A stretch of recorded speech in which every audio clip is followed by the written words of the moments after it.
everyone, and welcome to another Scots Whay Hae podcast. And today I'm joined by musician and novelist Colin MacIntyre, who you may know as Mull Historical Society. Hello, Colin. Hello, Alistair. Nice to be with you. And we're going to talk about the most recent album, In My Mind There's a Room, which brings together your love of music and of writing. Can you talk a bit about the idea behind it and how it came about? Yes, this was a slightly different album than I've made before, because really it came around because of an invite I received from a good friend back in Tobermory on Mull. And he is Gordon MacLean, who has run the Arts Centre and Tober in Tobermory for 25 years, and which actually was my old school building.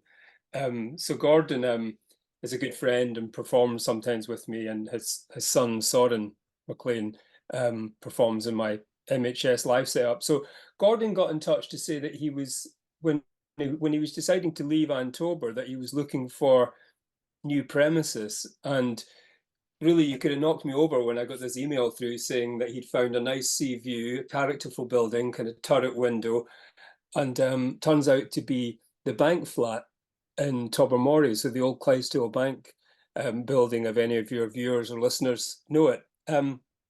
And that building is quite significant to me because my grandfather, Angus Macintyre, was the bank manager on Mull, and he lived above the shop. So he and my grandmother lived above the bank for 40 plus years, really.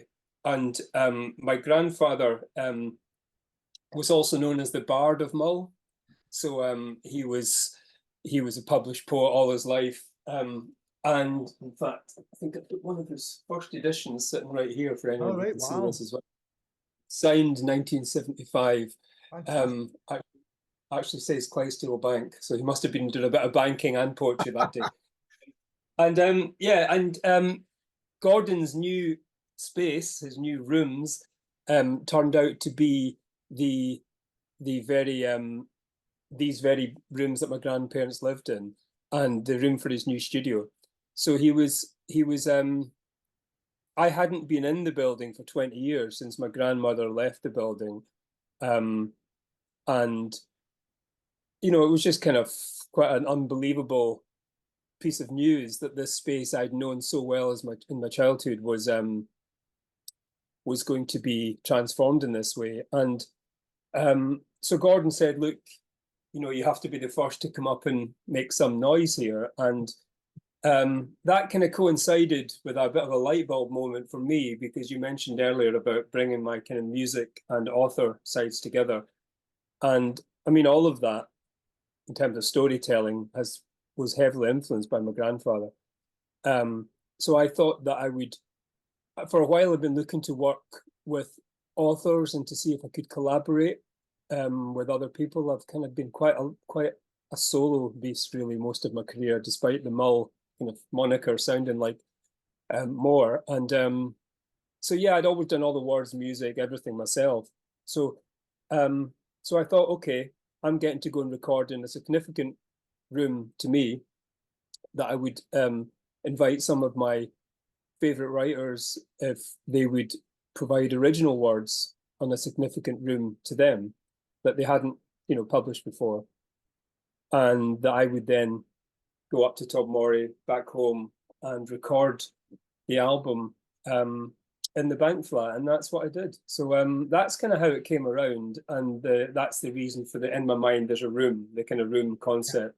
And the In My Mind There's a Room title is actually an old song title I had, which you know, I've got probably about 300 songs that I recorded before I even had my first album Loss out, you know, leading up to that, just demoing, and since I was a teenager back in Mull, a kid.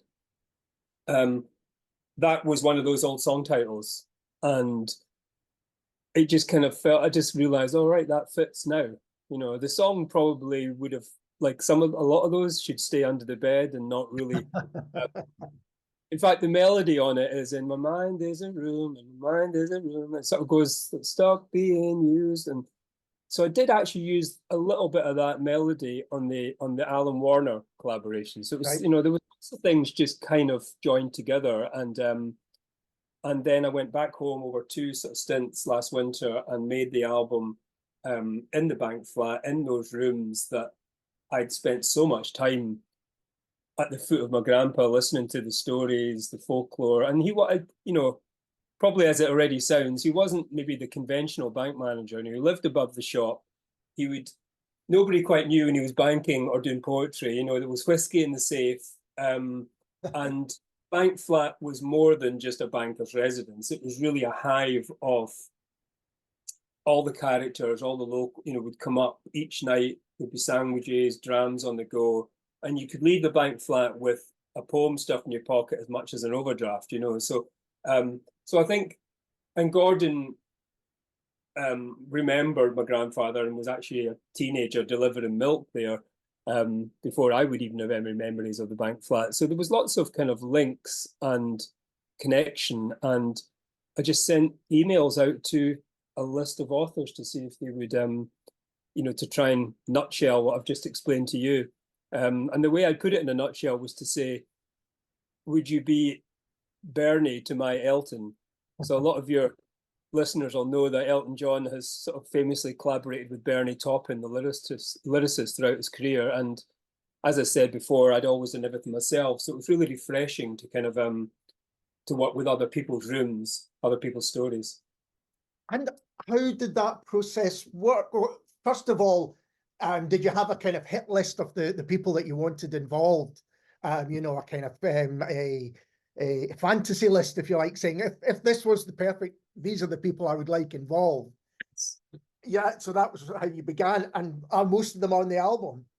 Most of them are, actually. I mean, there was some bits of connection. I mentioned Alan Warner already. I mean, Alan has Mull and Argyll and Oban connections, obviously. And so Alan, who I've now subsequently done a literary event with up in Aberdeen together. So Alan, I hadn't met in person until more recently, but I hadn't met him during the creative process. We were just, on email. Alan actually was very aware of my grandfather and had this poetry collection, and right. So some nice links. But no, I just as you described, Alistair, I basically had a kind of wish list, and on there some writing heroes. Sebastian Barry, the kind of Irish laureate, who kind of Booker winner of Secret Scripture, and I mean I love all Sebastian's writing. Nick Hornby, Liz Lochhead, Val McDermid, Ian Rankin, Jacqueline Wilson, just because I've got two daughters, to try and get at least one brownie point with them. the Jacqueline Wilson, the children's author, and there was other people. I suppose I haven't talked about this, but there was a few people like Marlon Robinson, who's a kind of Pulitzer Prize winning author, American author, who probably is one of my, probably I put down as my maybe favorite author. And I got nice responses from some people who couldn't do it for various reasons. But yeah, I put this all down in a sort of email, sent it out, and tried to give a snapshot of these rooms and the stories and the characters. And as I mentioned earlier in Gordon's initial proposition to me, the turret window, it's quite, the Clydesdale Bank Tobermory is quite an unusual building. I mean, growing up as a kid, it was just normal to me, but it's kind of got sort of turrets, and so the space itself is quite characterful and looks right down Tobermory Main Street. So, I mean, we could literally, Gordon can sit at the mixing desk and turn his neck, about 30 degrees and see who's going into the co-op. So it's a really important vantage point. And it's also, that turret window is where my grandpa wrote his last poem, which is called Tynalt Safari, because he grew up in Tynalt. And so, it was really strange going back after all this time, but also it just felt like home, but within an hour or two of actually starting to make the album, I was running up and down the 3 flights of stairs to the Tobermory Bakery, it has to be said, quite a lot. And it just felt like that's I was just leaving my grandmother with her messages note and a few quid in my pocket. You know, that's because that was very much the routine. Both my sets of grandparents lived on Todmorey Main Street, so it was kind of heaven, really, you know. And I know the last time I was in the building, actually, strangely, I can put a date on it because it was the weekend that my first Mull Historical Society single charted, because my grandmother was leaving the flat, and the bank had said as long as they were both alive and wanted to live there, then they could be there. My grandfather passed away in the kind of late 80s. So this was 2001, this party, and it was over the weekend. And as you would, you'd be waiting on your chart, you know, your sort of chart position on the Saturday night. Sure. I mean, it was all new to me then, but it was Animal Cannabis off my debut album Loss. So I can actually pinpoint, it's kind of bookended for me in terms of the beginning of my career, and then, you know, album number 9, where I am now. It's interesting. I hadn't thought about this until you mentioned the window. You know, you think about being in the room, but there's also this looking out of the room, or looking out of that room in particular, which you must have done from a very young age, and how that view has changed and all of those things. Oh, absolutely. I mean, you know, it was funny because I was standing with my elbows on the sort of window ledge of the turret window. That really, I mean, you do feel you're kind of suspended right above Todmorey Main Street. It's quite a unique sort of, yeah, I mean, it is a unique view. I can't think of another building that would have that view.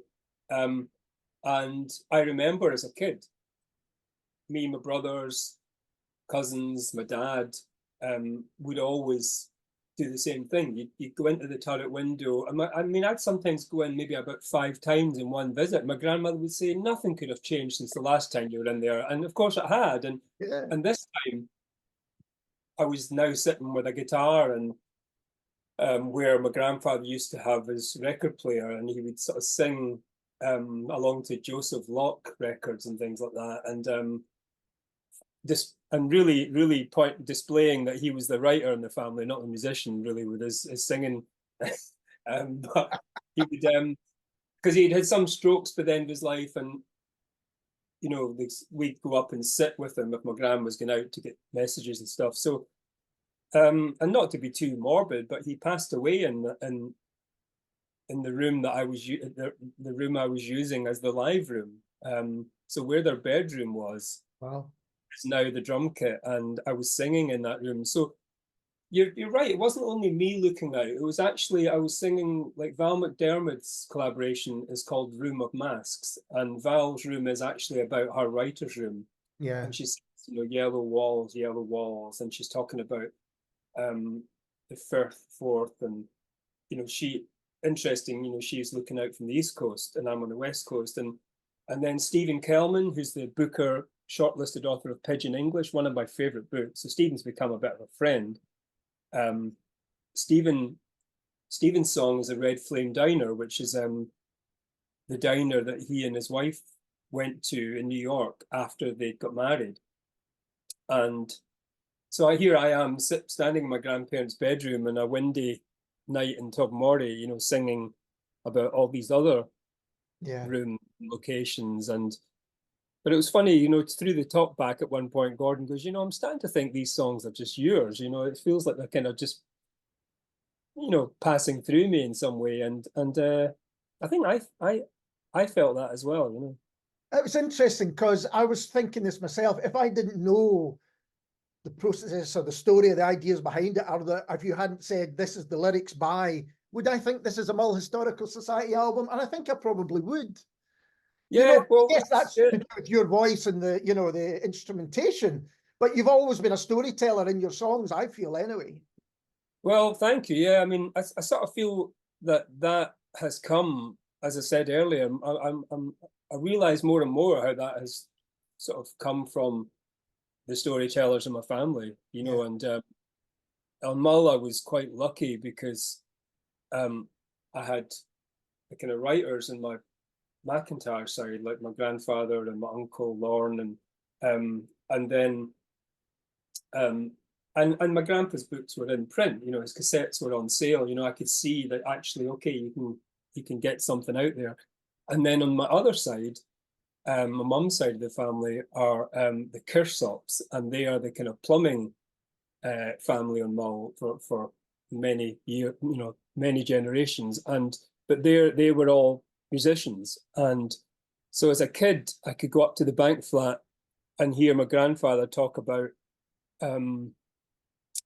it could be anyone from Burns to Bukowski, Yeah. and then I could go to up to the plumber's garage, and it was actually set up as a rehearsal studio around all the plumbing materials. And so I suppose what it's like. I mean, growing up in the Hebrides, I suppose in Mull we didn't have a cinema. We didn't really have many, with the Mull Music Festival, which is more of a traditional festival. We didn't really have a lot of gigs to go to, or no record shops or anything. But I think I was lucky that I had loads of folklore, loads of storytelling, and I've pretty much spent the last 20 years just digging into that, shamelessly.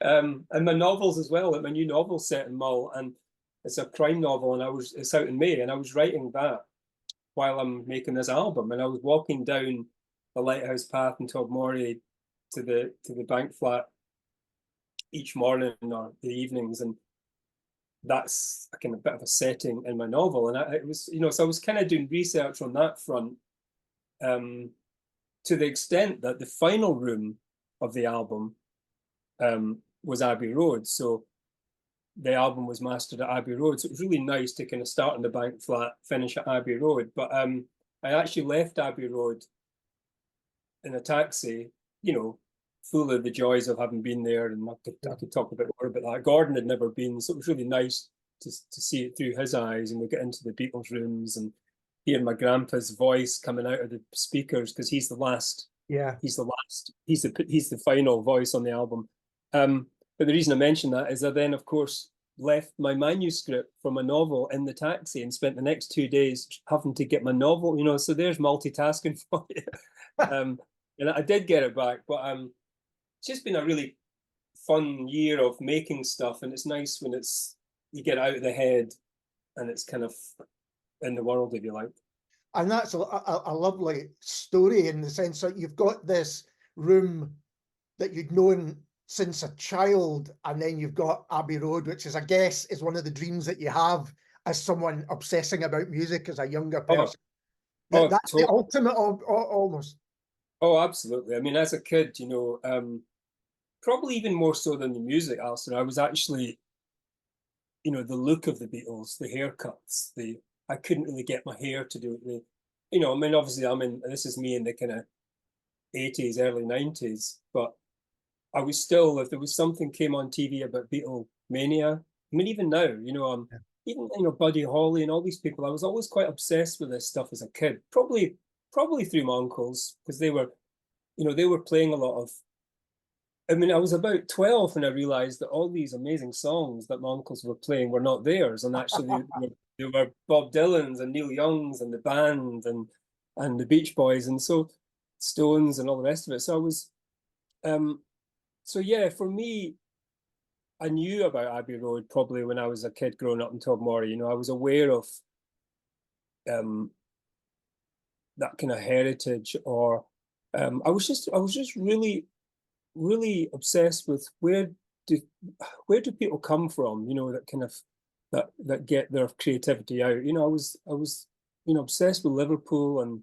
yeah, my first ever tour, supporting Elbow, actually, as it was as MHS, was finally going around all the cities. And I remember the tour bus driver I had, who'd just come off the Tom Jones gig, so he was coming on to probably quite a different experience with us. But his family actually ran the Beatles tours, so right. He gave me a little tour on the tour bus, actually round all the all the haunts, all the spots you would go to. And so yeah, you're right. I think it felt full circle to finish it in Abbey Road, and to hear my grandpa's voice coming out of those speakers there. And I did turn to Gordon and said, it smells a bit like the bank flat in here. The same sort of slightly damp So it was I suppose that the biggest sort of challenge, but also that I just really enjoyed, was how to work with somebody else's words and how to do justice to their stories. And every song, you know, I knew if I was one of those authors, then when it was done and dusted at Abbey Road, I'd listen to my track first. You know, I'd be like, okay, what? So I felt everyone had to be the best it could be, and you know, and one of the authors is also Jason Mott, who I just heard on a book podcast. I think it was a Simon Mayo book podcast, and Jason's based in North Carolina and won the National Book Award in America a couple of years ago for a book called Hell of a Book. And his room is his uncle's kind of cattle farm in North Carolina, which is titled "All Empty Rooms Must Be Mourned." And it was just really, I think I get the impression maybe the farm just kind of died, you know, and the rooms died, and the animals maybe, you know, and Jackie Kay's room is the first holiday she went on with her new family, which was actually to the west coast of Mull. So Yeah, wow. there's all these, like her song is Meltwater. And that comes from, just this bothy they stayed in with her new family. And so sometimes I knew a bit more about the rooms, and then some of the authors would say, you know, do you want to know a bit more? And I'd sort of politely decline, you know, because I just felt I had to kind of imagine and inhabit my own imagination, but also take their words where they took me in terms of style, melody, tempo. But and then there was certain things like the Nick Hornby. He was the first person to come on board. So when I sent out this email, Gordon said, look, if nobody comes back, you're going to make something up here, you know. But I think my ambitions are always running ahead. And I thought, okay, well, I didn't really even tell Gordon that I had sort of come up with the title, that it was going to be, you know, I just kind of thought, okay, I'll just reach out. And the next day I got an email from Nick Hornby just saying, hi, Colin, this is wonderful. How could I not be involved? And I thought, okay, well, we've got one.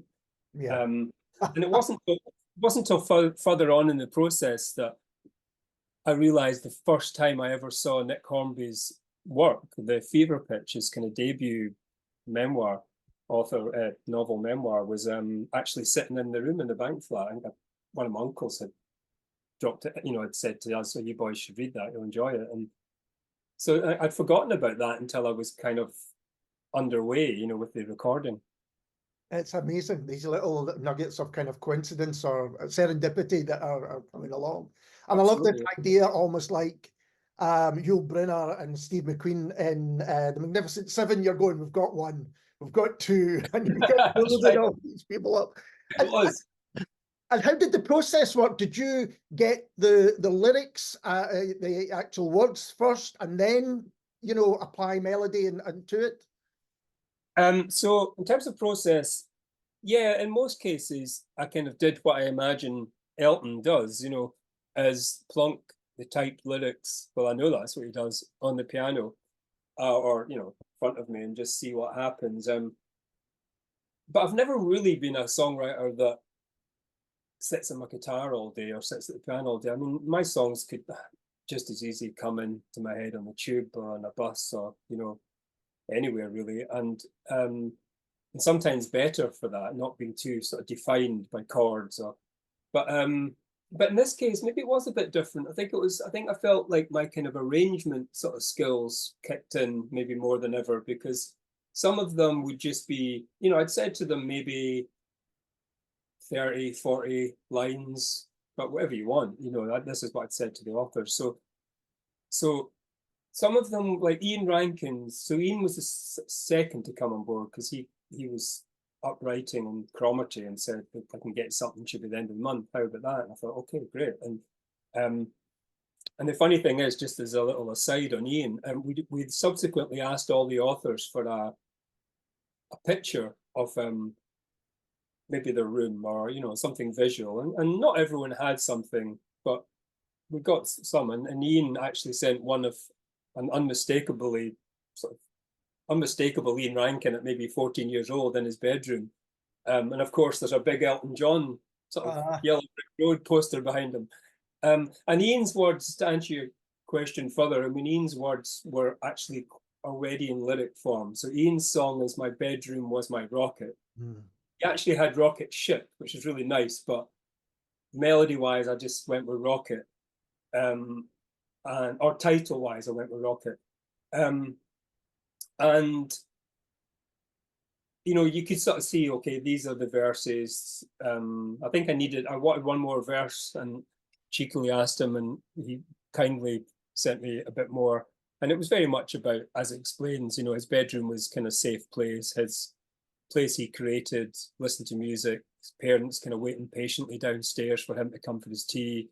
And then some of them were like Val's was maybe 40 lines of, you know, as I mentioned, her kind of room and not titled. And then just at the end, she talked about this being the room of masks, you know, the place where she creates. And I thought, Room of Masks, that's the title. Liz Lochhead, Liz's room is her first ever bedroom of her own. And her parents had lived in Lanarkshire in the kind of in-laws' houses until she was 4. And it was the 1952, I think, and it was the coronation year. So she kind of brought in bits of "The Queen is dead, long live the Queen," "The King is dead, long live the Queen." And she talks about having her own double bed and being out of a cot and away from these bars of a cot. It's very much a child's eye. And she talks about looking up in the lamppost, the ceiling. She thought she would wake up in the morning and think it was her bin, because she'd never had a bin in her room. And, you know, just little beautiful details and things about Virginia Woolf and the stuff she was reading. So that became the song. I mean, that took quite a bit of, it's quite an upbeat sort of pop song if it was the first single, called 1952. But because Liz sent me so much material about this room and this really evocative telling of it, and so I felt like that also justified another song on the album. So the penultimate track is Anaglypta, which is Liz reading her entire piece. You know, it's about a 4-minute long piece, and she came up to the bank flat to record that spoken word.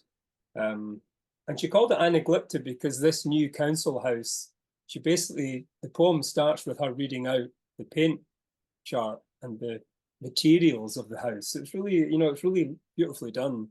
And she actually informed me just the other day that, I mean, I thought it was great what she sent, but she felt it was still work in progress. And subsequently, it's become a new poem on her recent anthology. So it's quite nice that these rooms have kind of had an afterlife for a next stage as well. It's interesting because I think out of all the lyrics, if you were to read, or certainly when I read them purely as the lyrics, because they're all on the album, you can do that. The Liz Lochhead ones, if you had to guess who had written that, I would have said Liz Lochhead. You know, it's got that essence of how he writes. Yeah, definitely.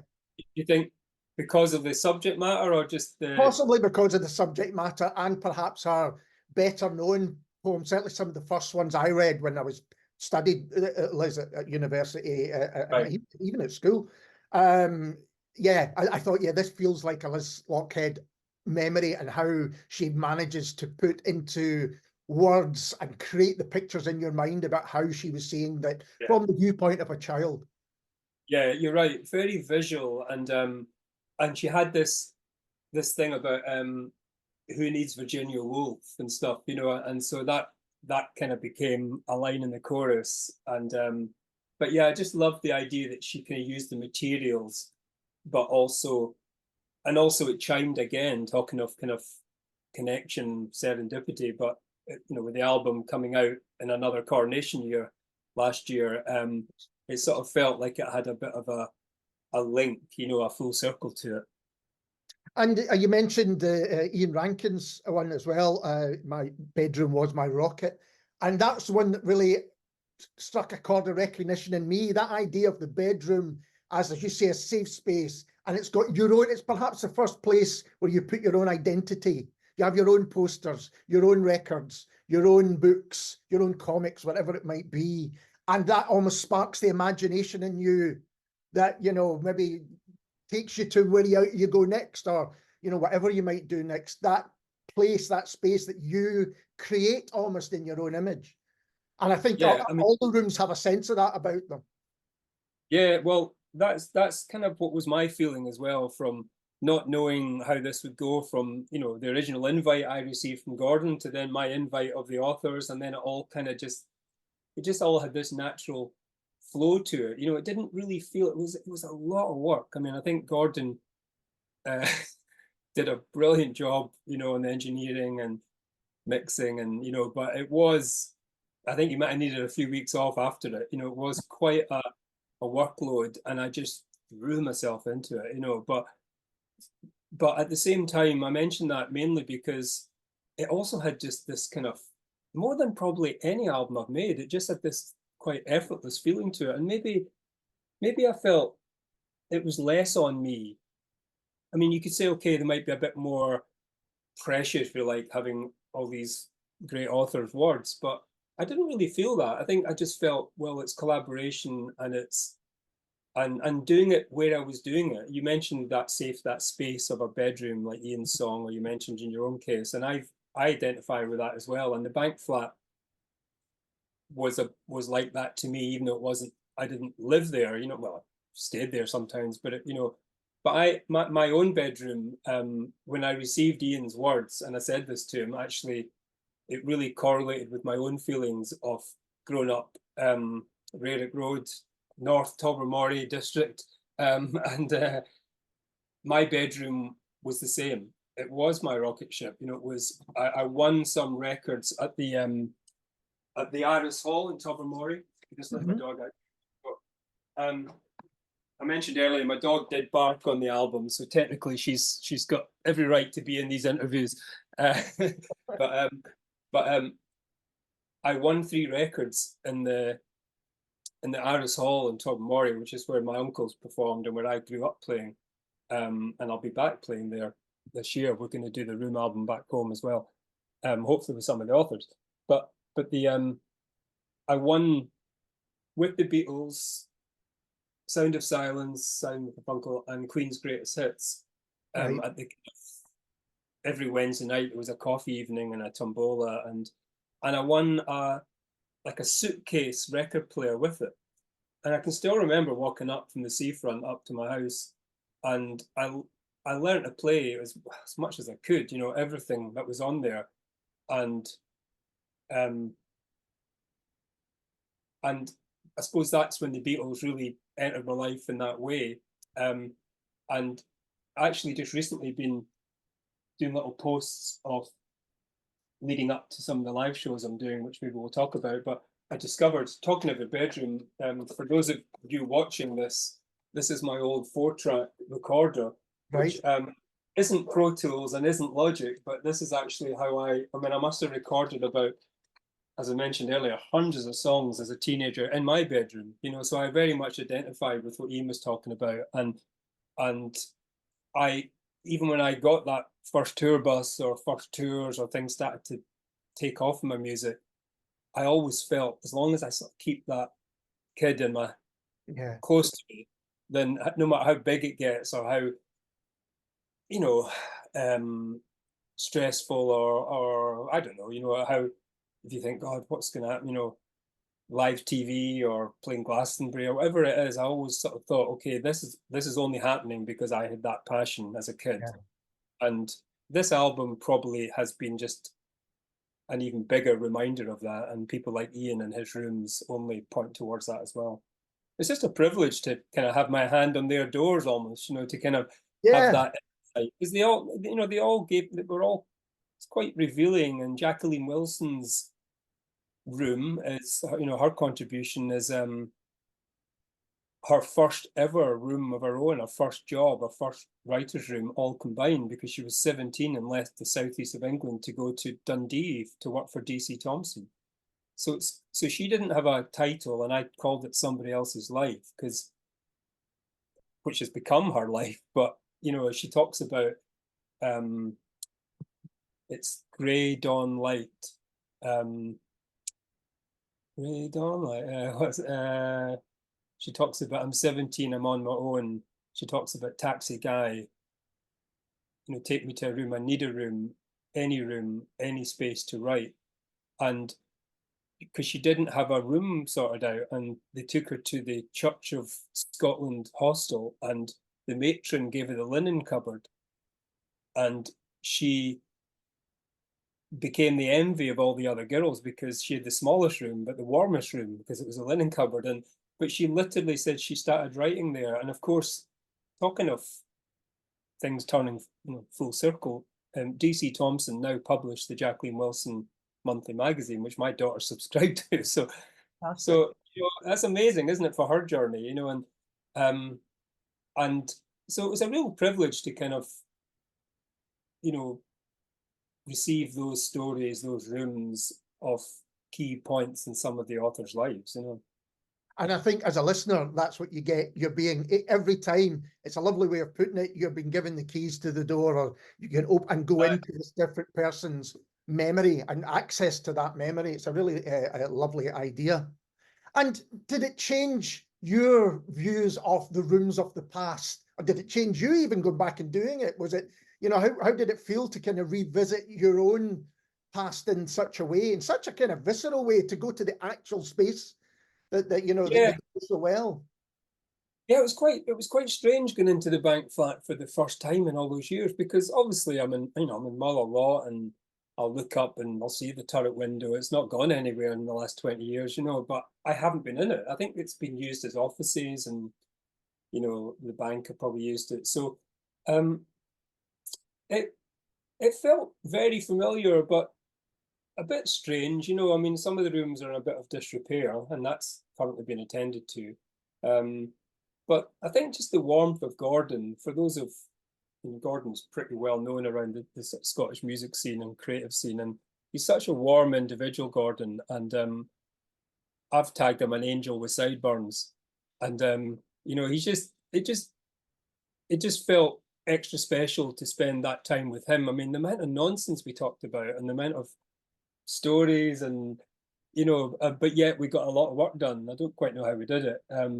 And so it felt quite special going back for one other reason, really. I probably haven't maybe talked about so much as, yes, it was my grandparents, and my grandfather and my grandmother were a big influence on me, both sets of my grandparents. But also resident in the bank flat for about the last 10 years of her life was my great grandmother.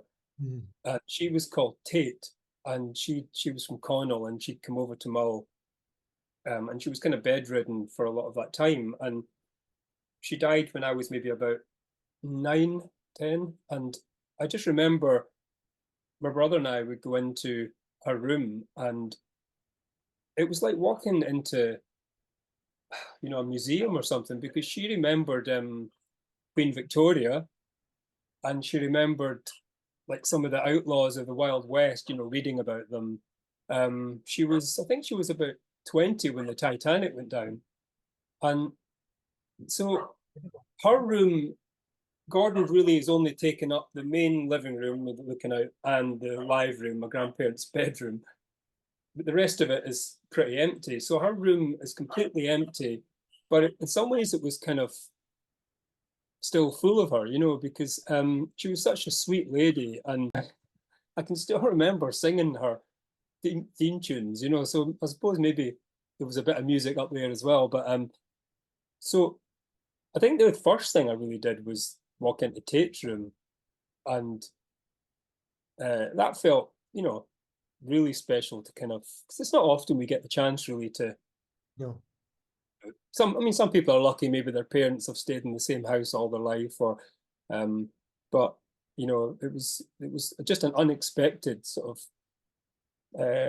experience, and it was slightly strange and conflicting at times, because you had all these emotions, and you had this, God, I'm right here, I'm doing this here, what's going on? But I also knew I had a hell of a workload, and sure. I came off the ferry, drove to the bank flat, yeah, had a look around, but I immediately went to the turret window and started singing the beginning of the Jacqueline Wilson song, which, because I'd mentioned earlier, she talks about cold nights in Dundee.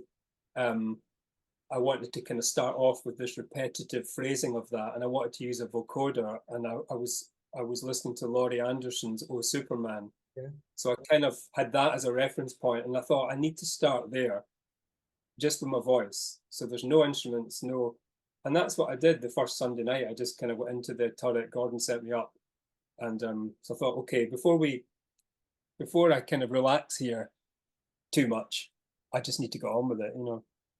That's interesting. Almost no time for a great reflection because the work had to get done and started. And you said the final track is, I wasn't sure if it was your grandfather's voice, but you said it is, and it's a spoken word piece. And there were cassettes. He had recorded cassettes that were around the place. Oh, absolutely. I mean, I've got one here. So this is for those of you watching, it's kind of a red cover with my grandfather's face on it, called Angus's Cayley Collection. And yeah, I mean, you know, he had the poem I went with. I had a little bit of deliberation because probably his most known poem is Isla Cheese, and he'd read in the Oban Times, which obviously is the Bible in the Hebrides, but Isla Cheese was considered an aphrodisiac in Italy. So for my grandfather, this was just pure gold, you know. So the nuns are at it, and everyone, you know, it's very funny. But he also wrote very sort of nostalgic, poignant verse. I mentioned the one earlier, Tonalt Safari, was really a kind of tribute to my grandmother, you know, and he passed the next day. And the other thing is that I mentioned earlier that Liz Lochhead's Anaglypta poem is the penultimate track, and I thought that will lead into my grandfather's. And she mentions being a kid, as I mentioned, in her room, and reading Lady Chatterley's Lover. That slip was not intentional, but I'll explain why. So she mentions Lady Chatterley's Lover, and my grandfather's, one of his poems is called Lady Something's Lover, and it's these two old men in Oban Pier kind of saying, you know, the wife's got this book under the bed, and she's you know, her head's between the pages, and I don't know that it's Lady Something's Lover, you know, it's like you can't remember. And so I thought, well, that's quite a nice link, but that's quite a funny poem again. So I actually went with Memories of Mull, which is probably his tribute to Mull, and I think is really beautiful. It just kind of goes round the winding roads of Dervig, and it just picks out, you know, all the points on Mull, and he talks about them being tangled round his heart, and Iona silently sleeping, or can't really do it justice, but it's a beautiful poem. So yeah, that was recorded in the 70s in that room, because he would record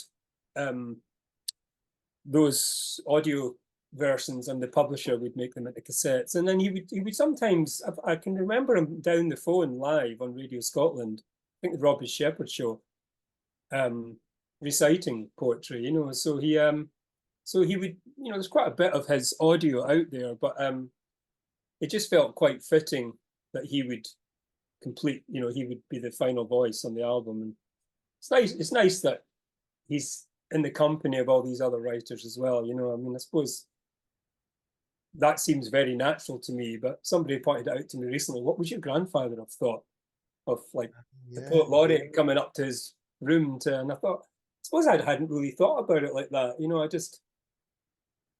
I don't know. I mean, he would have probably just had a big smile on his face, I think, you know.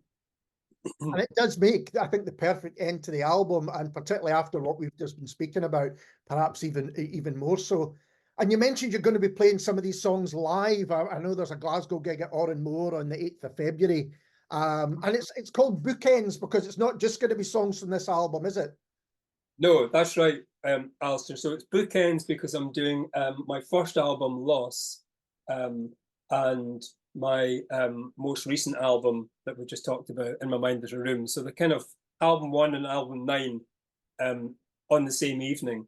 So I'm doing Glasgow, Oran Mor, February 8th, and then Manchester on the 9th, and London Bush Hall on the 10th. And yeah, each night I'll be playing both those two albums. And it's also quite significant for me because Loss reached its 20th anniversary a couple of years ago, and then was reissued last year. And again, for people watching, but they were kind of nice sort of vinyl like this, and reissued on vinyl with a kind of box set called Archaeology of all my first 4 years of output, about 80 tracks. And so it's quite, it's just, again, I've been making this album while that was happening as well. So, you know, and the label have been saying, well, can you find some, you know, additional artwork or things that, you know, old photos and things. So I've been on a bit of an excavation. So it feels quite, for me, it feels quite full circle, you know, to be playing the new album and the debut album. And in Glasgow, hopefully a little extra is I'm playing this one, which is This Is Hope, which is my third album. And this has also been reissued, and it's got new artwork. That album was made, talking of Dylan and the band, that album was made in the Bearsville studios, upstate New York, in Woodstock, where they recorded. And so it was very much sort of written in Scotland, but made on the other side of the Atlantic. And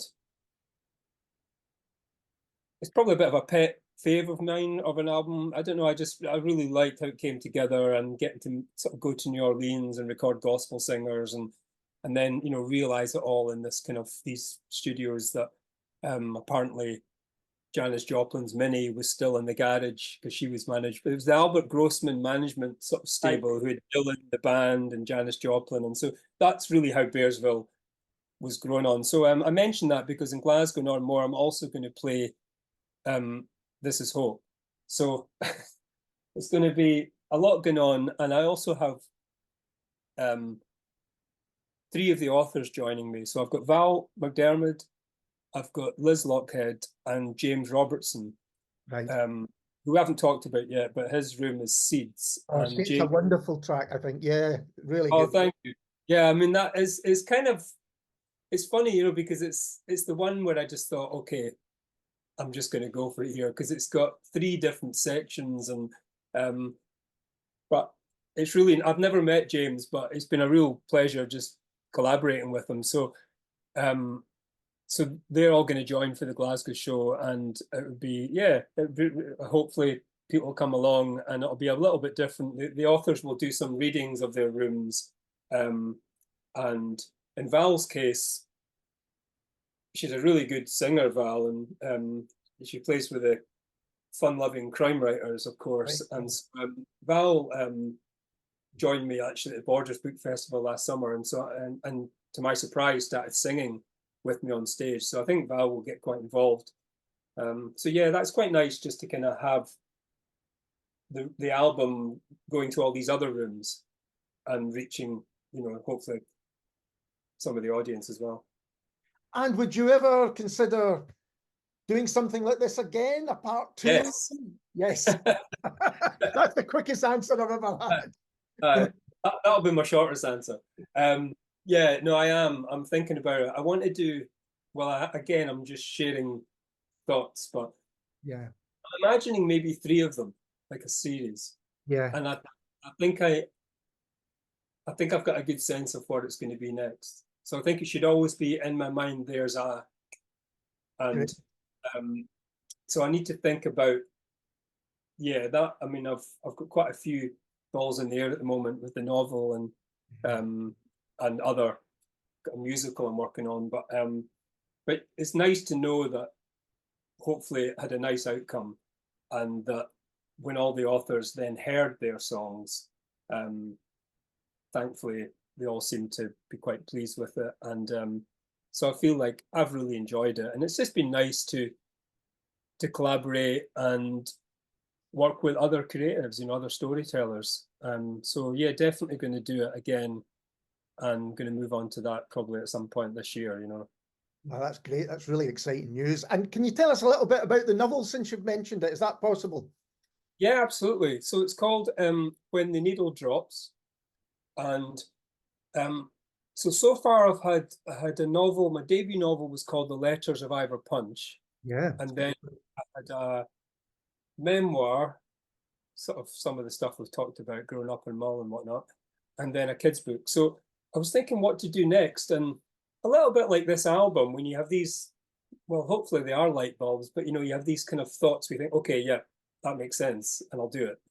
And I thought, okay, Ivor Punch in the debut novel, for anyone who hasn't read it, is a retired police sergeant on an island. So it looks and smells and sounds a lot like Mull, but it also goes back to Victorian times. It travels to America and the White House, but Ivor is a sort of thread that runs through it. And the thought I had was that I would reprise Ivor in a crime series. Right. So he's no longer retired, he's in the job. And this came around, actually, talking of Oran Mor, because I adapted The Letters of Ivor Punch for the Play Pie Pint series.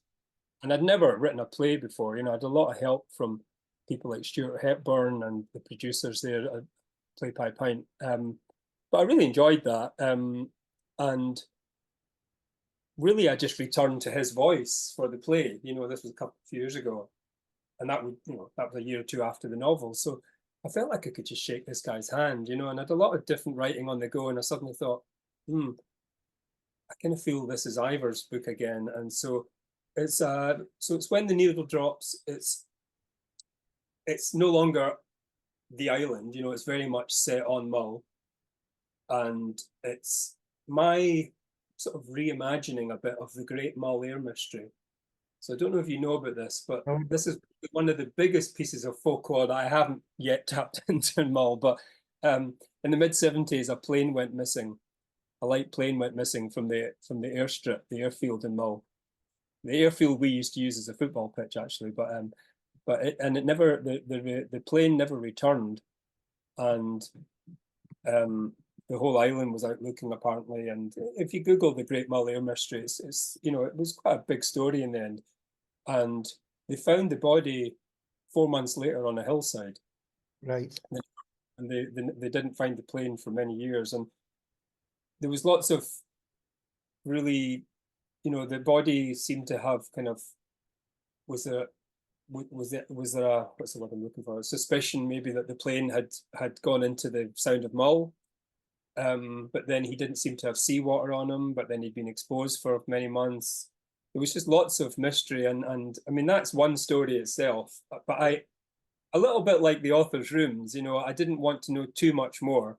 Sure. I mean, you could Google this and research it till Kingdom Come, but I just thought, I've always known about it, and I thought, oh, maybe that could be a thread running through the book. And so yeah, it comes out in May, and it's with the publisher Black and White, who are based in Edinburgh. It's probably the first time I've actually had a link with a publisher or a label or anything in my career that's actually Scottish based, despite all the Mullness. So it's quite nice. It feels like, hopefully that's a new relationship, and we're calling it the Mull Mysteries series. Oh, so a series, that's good to hear as well. Yeah, so that's underway with the first book, and no pressure with Ian Rankin and Val McDermid floating around my album, so it's but it's kind of, it's very much character led, and I've tried to just evoke, the characteristics of the people of the islands, but I think, like everything I do, I don't want it to be just about insular, hopefully it's about kind of reaching out and how the mainland interacts with the islands, and so it's all that kind of stuff. But yeah, that's quite nice to have off the desk and done and dusted.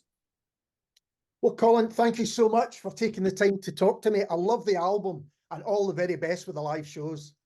Well, really pleased. Thanks, Alistair. Thanks for all the insightful questions, and I'm pleased that the album's gone down well. Thank you. And all the links to where you can get the album and tickets to the shows are over at scotswayhae.com. And we'll be back soon with someone completely different.